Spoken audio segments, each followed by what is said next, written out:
Halo semuanya. Wah, belakangan ini media sosial lagi heboh banget kan ngomongin soal obligasi FR atau fixed rate dari pemerintah.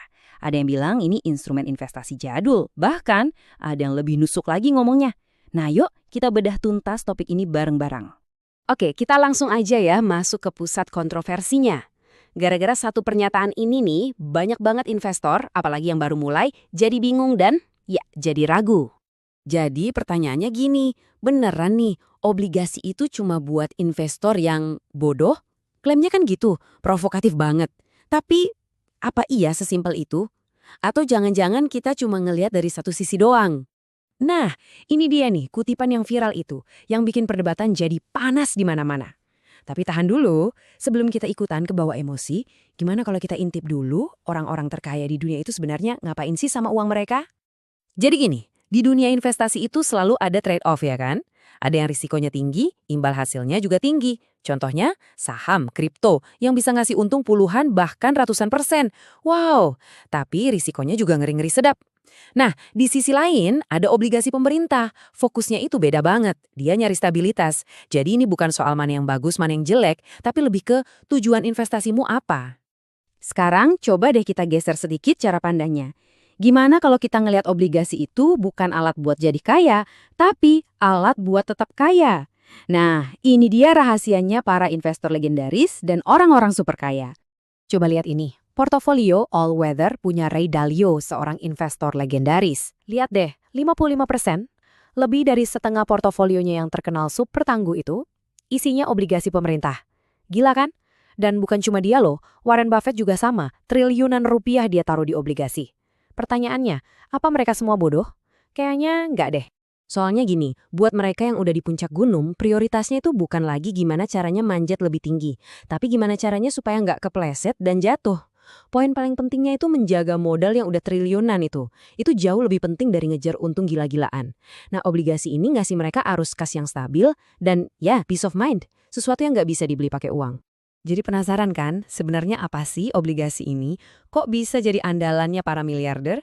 Oke, kita kupas ya dasarnya sesimpel mungkin. Konsepnya itu super simpel sebetulnya. Kamu itu minjamin uang ke negara kita, ke Indonesia. Terus sebagai gantinya, negara bakal bayar kamu bunga secara rutin. Dan nanti di akhir periode, uang pokok pinjamanmu dibalikin utuh. Kerennya, kamu jadi semacam kreditur negara. Oke, ada dua istilah penting banget yang harus kamu tahu. Kupon dan yield. Anggap aja kupon itu bunga resminya, yang udah tertulis di kontrak, nilainya tetap, nggak berubah. Nah, kalau yield, ini baru keuntungan asli yang masuk ke kantong kamu. Pertanyaannya gimana caranya yield kamu bisa lebih gede dari kupon yang udah fix itu? Nah, ini dia caranya. Kita pakai contoh gampang ya. Anggap aja harga normal obligasi itu 100. Tapi karena kondisi pasar, kamu bisa beli di harga 98. Dapat diskon kan? Nah, meskipun kuponnya tetap sama, dihitungnya dari 100, tapi kan modal yang kamu keluarin cuma 98. Jadi, persentase keuntungan real kamu alias yield-nya otomatis jadi lebih gede. Keren kan? Itu dia triknya. Eits, nggak cuma dari kupon dan yield loh.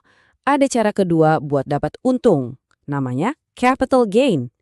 Benar banget. Ini mirip kayak di saham. Jadi, harga obligasi yang kamu pegang itu bisa naik di pasar. Nah, kamu bisa jual dengan harga lebih tinggi sebelum jatuh tempo dan cus, untungnya masuk kantong. Oke, kita udah ngomongin soal miliarder, cara kerja. Sekarang, pertanyaan paling penting. Balik ke diri kita sendiri. Gimana posisi obligasi ini buat perjalanan keuangan kamu? Ada pepatah keren di dunia investasi, mungkin obligasi bukan untuk semua orang di setiap waktu, tapi setiap orang pasti akan butuh obligasi pada waktunya. Masuk akal kan? Waktu kita masih muda, umur 20-30-an, wajar banget kalau portofolio kita isinya aset-aset yang ngejar pertumbuhan agresif. Tapi seiring umur nambah, aset makin banyak, peran obligasi buat jadi rem, pengaman, buat jaga modal dan ngasih pemasukan rutin itu jadi super penting. Jadi coba deh kamu checklist. Kamu punya tujuan jangka menengah. Misal buat DP rumah atau biaya sekolah. Kamu mau imbal hasil yang lebih oke dari deposito? Kamu nggak mau pusing lihat pasar naik turun tiap hari. Dan pengen dapat pemasukan rutin tiap 6 bulan? Nah, kalau jawabanmu iya untuk salah satu dari ini, obligasi FR bisa banget jadi jawabannya. Ini instrumen yang pas banget buat tujuan yang jelas, di mana yang dicari itu kepastian, bukan spekulasi. Oke, sekarang kita masuk ke bagian yang menurut saya paling seru nih, yaitu revolusi investasi obligasi di zaman sekarang. Karena ini bukan lagi instrumen buat kaum elit doang, ini udah jadi alat yang powerful buat kita semua dan juga buat negara kita. Ini perubahannya bener-bener gila loh. Coba bayangin, dulu buat beli obligasi FR itu kamu harus jadi nasabah prioritas bank. Modalnya harus ratusan juta. Susah banget. Sekarang, lihat deh perbedaannya. Berkat teknologi, semua tembok penghalang itu runtuh. Berapa modalnya sekarang? Cuma 1 juta rupiah. Beneran, dengan uang 1 juta, kamu udah bisa berstatus meminjamkan uang pada negara. Keren banget kan? Inilah yang namanya demokratisasi investasi sejati. Siapapun, termasuk kamu dan saya, bisa ikut andil membangun negeri. Nah, ada satu lagi nih hidden gem-nya. Sesuatu yang sering banget orang lupa. Pajaknya. Pajak buat keuntungan obligasi itu cuma 10% dan final. Ini jauh lebih rendah loh dibanding katakanlah pajak bunga deposito. Artinya apa? Keuntungan bersih yang masuk ke rekeningmu jadi lebih tebal. Jadi bisa dibilang investasi di obligasi FR itu semacam triple win. Kemenangan 3 kali lipat. Pertama, buat portofolio kamu, ini aman karena 100% dijamin sama negara kita, Republik Indonesia. Kedua, buat kantong kamu, ini menguntungkan dengan imbal hasil yang stabil.